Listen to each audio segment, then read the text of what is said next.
Hi, my name is ZaKaiRan. Welcome to my podcast. This is a yes universe. A universe of inclusion, and nothing and no one is ever excluded or judged in any way. So, I hope you enjoy this podcast.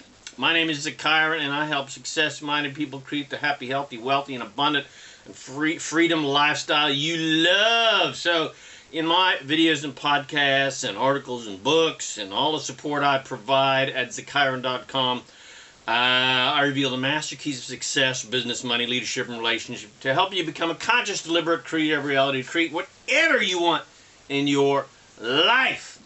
All right, so here we go. This is a yes universe, a universe of inclusion, not exclusion, and nothing and no one is ever excluded or judged in any way. This universe is a yes universe. It does not understand the word no. It is not in the universe's vocabulary. If you say, I don't want that, the universe hears, I want that. If you say, I don't like that, the universe hears, I like that. No is not in the universe's vocabulary because this is a universe of inclusion and attraction. And whether you like something or hate something, either way, you are including it in your vibration. Therefore, you are including it in your reality. So the universe gives you more of that you are focused on. If you say or think, I hate that, or I hate that person, or they're bad, or I hate that situation, blah, blah, blah, blah, the universe hears, I want more of that thing that I hate. And the universe is completely non-judgmental. So when you judge someone and call them bad or evil or wrong in some sort of way, the universe sees only their goodness. And because the universe sees only goodness, everything and everyone is always included and honored and allowed. No matter what they're doing, no matter what they're saying, no matter what they're thinking. People try to get rid of things and people and situations they don't like and don't want with their judgment, believing that there is some sort of judgmental force that will rid them of what vexes them just because they don't like it and don't want it. But there is no such thing as some sort of interventionist, judgmental God or force that makes rules and regulations that we must follow, or we will be cast into hell, eternal hellfire. And if you can prove your worth and you prove your goodness, then God will somehow get rid of those things you don't like. Sorry, sadly, it does not work that way. This is an all-inclusive universe. Source, God, Goddess, all that is, Allah, Great Spirit, whatever you want to call it, is all-inclusive and completely unconditionally loving. So to use the old school terminology, God is an inclusive God, not a judgmental one. God is an unconditionally loving God, not a vengeful, judgmental, vindictive, petty puppet master. And we are not puppets on his or her strings. So whatever you imply is important in your life based upon your focus upon it, whether you love it or hate it.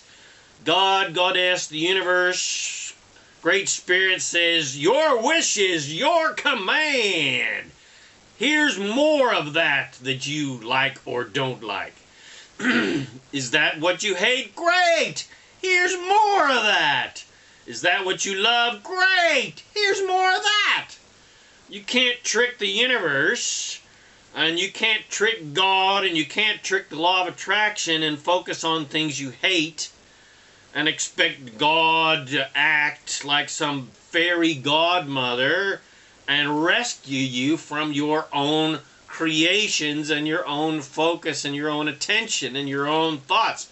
You are the creator of your reality based on the thoughts you are thinking. There is no outside force creating your reality for you.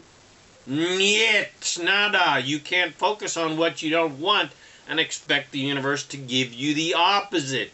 The only way to get what you want is to focus on what you want, not on what you don't want.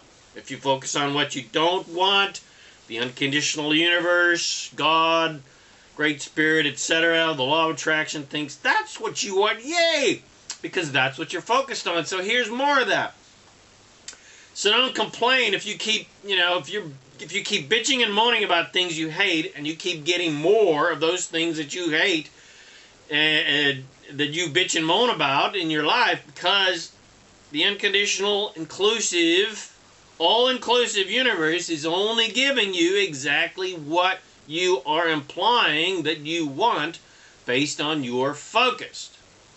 And I know what you're saying. But ZaKaiRan, that's what I hate. That's what I don't want. I actually want the opposite of that. Well, young Skywalker, then you're going to have to focus on what you want, not on what you don't want. Because the Force will give you whatever you're focused upon, good or bad. So how do you expect to get what you do want when you keep banging the drum of what you don't want? That makes absolutely no sense. That's ludicrous idiocracy. But that is the insanity that most people on planet Earth live their lives based upon. Somehow everyone got some crazy idea that if you kill off what you hate, you'll have left what you want and what you love. But that has never worked, and it is an absolutely ludicrous and stupid premise to build one's life upon. And of course it's based upon the old-fashioned, idiotic, stupid idea that there's some sort of interventionist God that will grant our wishes if we're good little children. That's just stupid idiocracy. That idiotic, faulty premise is based on the belief that we are puppets being controlled by some sort of vindictive God or gods, and if we appease these gods by sacrificing virgins to them, they'll give us what we want. But sacrificing anything appeases nothing and no one, and it certainly does not appease the virgins. Poor virgins. Gotta love those virgins, eh? You're the only God that needs appeasing, and you appease yourself by focusing on what brings you joy, not pain. You appease yourself by focusing on what you like and want and appreciate, not by focusing on what you hate and trying to get rid of what you hate and don't like and don't want. You appease the God that you truly are by sacrificing feeling bad in exchange for feeling good, which I don't consider to be a sacrifice at all. And you do that by focusing on good feeling thoughts and good feeling things and letting go of the vindictive, vengeful God in exchange for the sweet, generous, and unconditionally loving God that you truly are.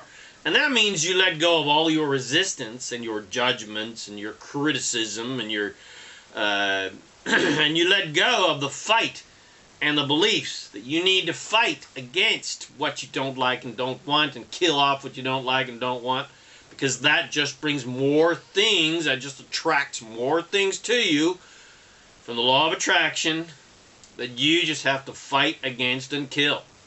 In other words, you have to be how God, Source, all that is, really is. How you as Source really is. Not how ignorant, uneducated humanity believes God to be. You've got to be inclusive, not exclusive. You've got to be unconditional, not conditional. Which means you understand that whatever you focus upon, good or bad, gets honored and included by Source. Nothing and no one gets excluded. Nothing and no one gets judged as being wrong or bad or sinful or evil, no matter what despicable thing they have done, because everything is God. Why would God judge anything, any part of its creation? That's just stupid. And because you are God, and God is inclusive, and everything and everyone is honored and included as parts of divine creation, whatever you include in your reality, including those things you would like to exclude, you include them nonetheless based upon your attention upon them. Law of attraction just gives you more of whatever you're focused on, unconditionally. You can't exclude anything. It's impossible. You can try to exclude certain people and their behavior or certain situations by judging them as being evil or wrong or bad, wrestling them to the ground, killing them, etc., etc. But that only serves to include them and your bad feeling judgments in your reality, which really just negatively affects you and your reality. Doesn't even really negatively affect them, doesn't change them at all. So, you can't create what you want despite yourself. You can't create the opposite of your hate by hating what you hate. The only way to create what you want is to focus on what you want and feel the good feelings of being, doing, and having what you want. And live your life in a general mode of appreciation where you focus on things in life that are easy to like, love, and appreciate. Not try to like, love, and appreciate things that are unlovable and unlikable and unappreciable. Unappreciable. So, God, the universe, the law of attraction, Great Spirit, walking Tonka, which is really you, does not understand the word no. I hope you have figured that out by now. It does not understand judgment and condemnation. It does not understand exclusion and assertion and victimhood, because nothing is judged in any way as being wrong ever. And there is no such thing as victimhood because everyone creates their own reality. So nothing could ever be excluded by judgment. And nothing can assert itself upon you against your will, which means there is no such thing as victimhood. This is a yes universe, not a no universe. It is a universe of inclusion, not assertion. Nothing can be asserted upon you. This is a yes universe, and whatever you focus upon, good or bad, whether you're focused upon what you like and want or focused upon what you don't like, hate, and don't like, the universe, source, God, goddess, all it is, whatever you want to call it, says, yes, here's more of that, of what you say you don't want. Your wish is your command. If you hate your lack of money, source says, yes, here's more lack of money that you are asking for. If you love the idea of being rich and prosperous and happy, source, the universe, God, goddess, whatever you want to call it, says, yes, woohoo, you can be rich and prosperous. Your wish is granted. Your wish is your command. And if you say, that person is despicable, that person is sinful, that person is evil, that person is bad, wrong, the universe unconditionally gives you more despicable people for you to bitch, moan, complain, and judge. But if you say that person is very nice and generous, I like that person, the universe says, yes, it gives you more nice and generous and likable people for you to like, love, and appreciate. So always remember, grasshopper, it is impossible to say no to things you don't want because the universe only hears yes. This is a yes universe. So when you say no, I don't want that, the universe hears yes, I want more of that thing that I don't want. I know, it's pretty screwy, but that's the way the universe is because it's an unconditionally loving universe and you get whatever you're focused upon. Because you are source, you are God, you are a master creator of reality, you are a creator of worlds. So instead, use that thing that you don't want, that thing that you don't like, that thing that you hate, that thing that it's impossible to love and appreciate, use that as your launching pad to turn your attention in the opposite direction and focus on what you do want and do like and is easy to love and appreciate. Then, when you're focused on what you do want, now when you've turned your attention, when you've turned the other cheek, which is what Jesus was really saying, he says, Stop focusing on what you don't like and turn the other cheek and focus on what you do like. Turn your ass, that cheek, against what you don't like and focus on what you do want. And then the universe says, yes, your wish is your command. You can have more of what you actually do want. And then you'll actually get what you want, and then your life just gets better and better and more fun and more prosperous and more healthy and more happy and more loving and more fun and more adventurous and exciting. Yahoo! So, I hope you got something from that. Take these amazing teachings, share them with your friends. Come visit me at ZaKaiRan.com for more self-empowering goodies to help you become a conscious, deliberate, creative reality. Thanks again for watching this video or listening to this podcast, and I wish you immense joy and abundance, excitement and adventure on your magnificent journey of divine creation. And remember to make life a holiday.